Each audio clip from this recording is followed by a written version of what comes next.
Hey guys, welcome to Split. Today we are going to talk about Google smartphones. Now, over the years, they've had a lot of bumpy rides, ups and downs in terms of design. Last year, they designed the Pixel 6, which was a redesign with the visor at the back, and it was heading in the right direction. This year, I think iteratively, they've made it even better, and the Pixel 7, in this case, the Pixel 7 Pro, may be the best phone for 2022. Let's talk about it.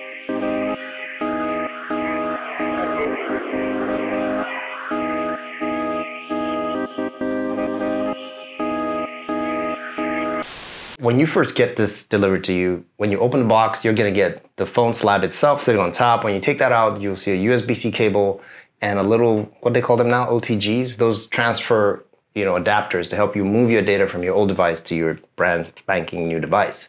You're not gonna get a power brick, those days are gone. There is a manual in there, but nobody's ever gonna read that.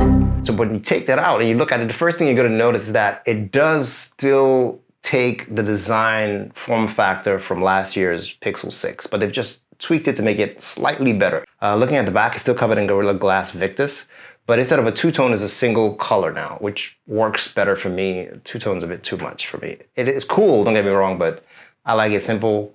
One color works. This is still a fingerprint magnet, which is why I've called it black. Maybe it's a bit more hidden on the white. It depends, your mileage will vary.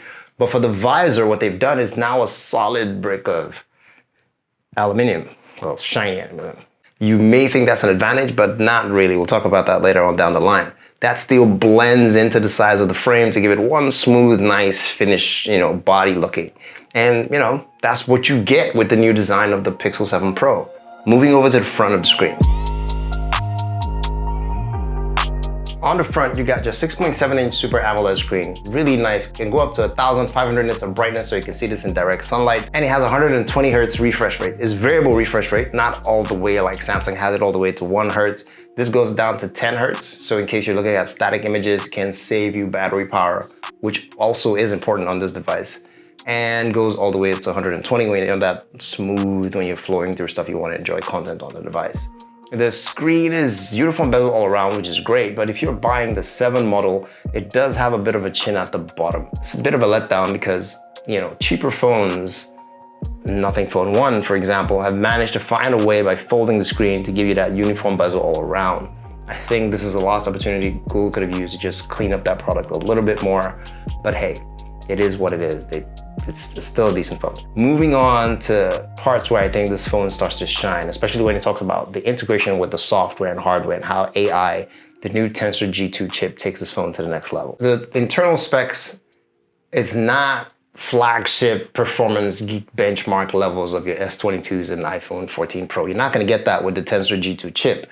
No, this chip is optimized for its AI features like its TPU, for processing voice and how that AI interacts with your voice. Starting with voice recognition, this phone literally can transcribe everything you're saying flawlessly, with punctuations included, with big words like hyperbolic, superfragilistic, espialidocious type words. Either way, it works flawlessly. Trust me on this one. Secondly, it's optimized for the hearing impaired. So, you can't listen. It can literally tell you everything it's looking at on the screen. So just read it out to you, let you understand that this is what you're looking at, yada, yada. And vice versa. For the visually impaired, it can guide you to take perfect selfies, tell you to align it, keep it straight, up, down, and you can tell it when to take the picture. So that AI they're bringing into everyday life, it's trying to make things easier, as simple as transcribing. So I talked about transcribing when it's recognizing my voice, but if you're having a conversation with someone else, it can tag it to let you know that this is you talking and that's that person talking. Two different people in the same, I think journalists will really love that feature in terms of highlighting whose voice is what. That way you don't have to worry about what you're listening to. You can just read it to know the difference. And that carries over even into applications. If you're in a meeting and there's an incessant call you don't want to answer, but the person really insists, you've sent messages and the person's still calling you, you can answer it and then set it to convert to text so that the call is on and you can just type your message to that person and the person will hear it as your voice on the other side, as a voice on the other side. So it's kind of like a silent call. Or if you're in a meeting or somewhere where you can't listen to a voice note that comes in WhatsApp. You know, people use voice notes like it's a phone call now, just like over, and they make like 2 days worth of voice notes over. If you're, you know, you can't raise your phone up or listen, you don't have a Bluetooth headset, you can tap that voice note and it'll transcribe whatever that person sent immediately, and you can just read the voice note and, you know, respond in kind. So, and the witchcraft doesn't stop there. This baby does something called call screening. Depending on which country you're in, though, it doesn't work everywhere in the world. Where it does, it's amazing. It basically picks up a call you don't want to answer, gets the information, and leaves you a summary when you're done to find out what the call is about. You know, so yeah, like a digital secretary, if you will. Furthermore, so if you call a business that has IVR, that has like 1 million options, press 4, press 28 to go here, press 9, we're just fooling you, you're gonna be here all year. It'll list out all the options, and you can just pick the number you want to go where you, so it can just go through that maze for you and you just get to the operator or the service you're looking for. Again, I think that's a great feature all phones should have to avoid those really annoying IVRs when you call a lot of businesses you know who you are that have 2 days worth of IVR strings. But again, it doesn't work in every country. So, you know, check the background, check Google support services just to make sure you know what you're getting into.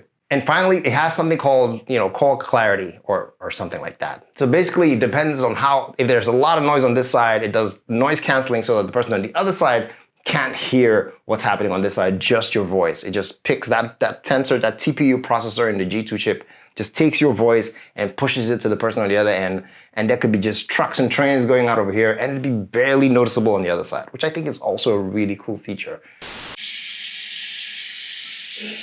So the audio is pretty good, because right now I'm in the bathroom with the sink on full blast and some cars passing outside the window and it's echoing here. What does it sound like? This thing is gonna come with 3 years worth of updates, and you know, Google updates are serious, so they always tend to make things, when they make an update, it's an update, it's not just for fun.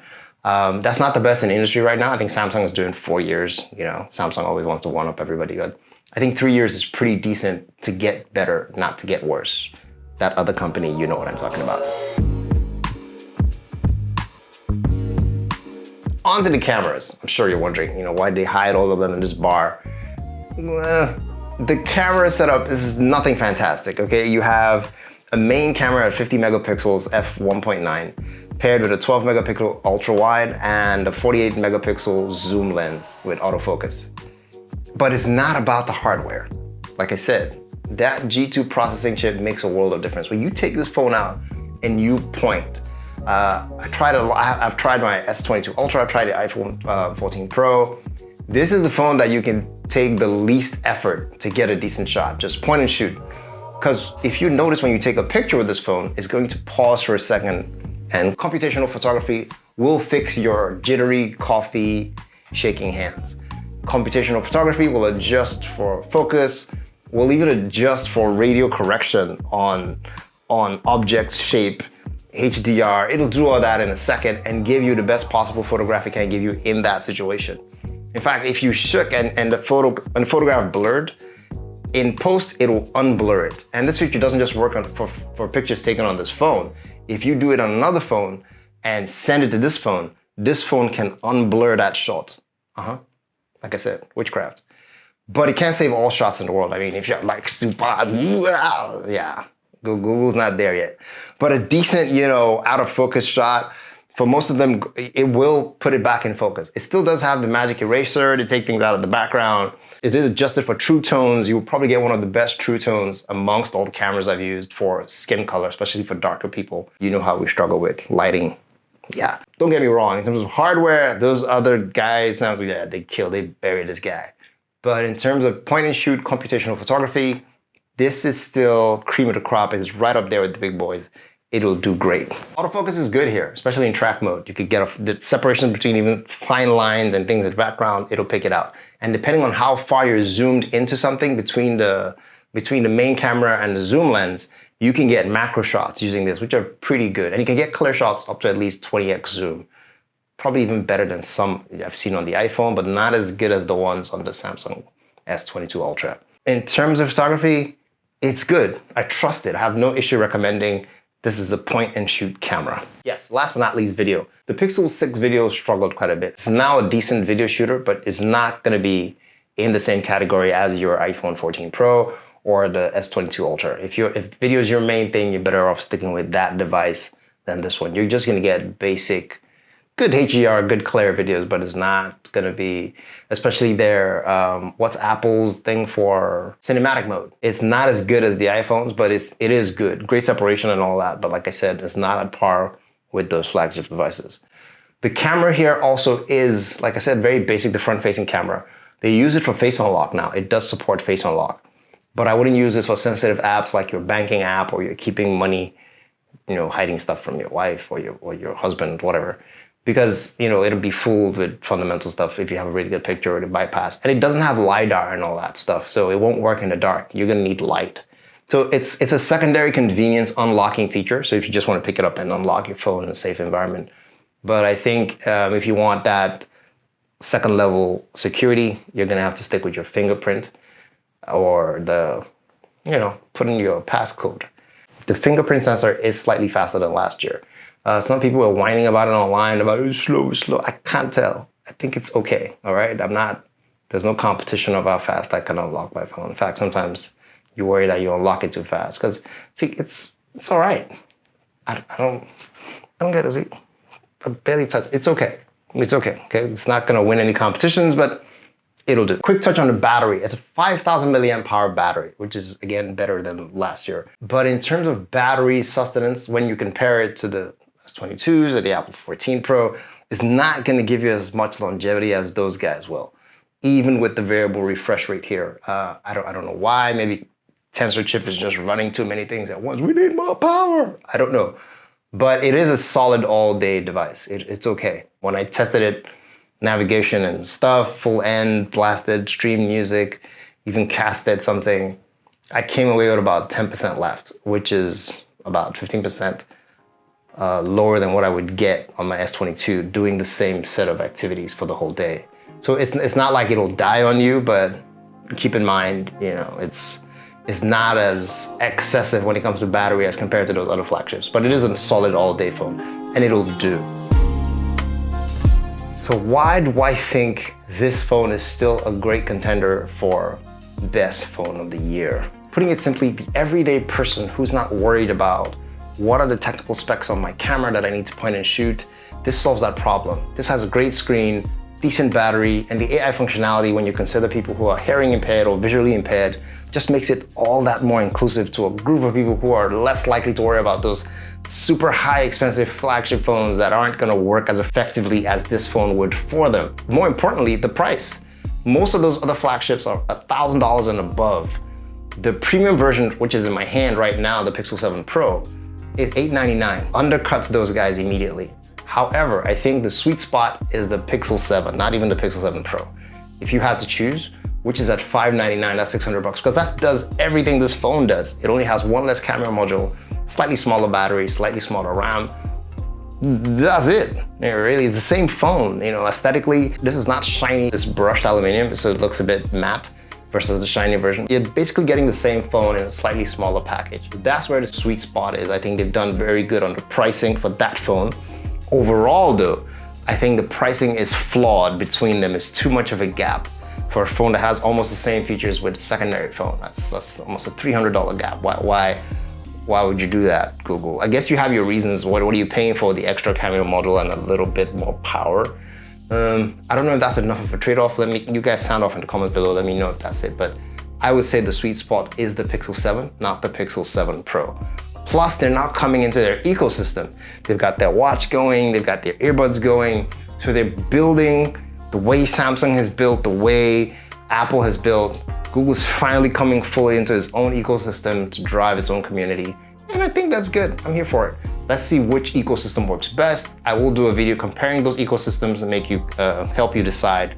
But let me know what you guys think about the Pixel 7 Pro in the comments below. I will see you in the next video. Don't forget to like and subscribe. Take care.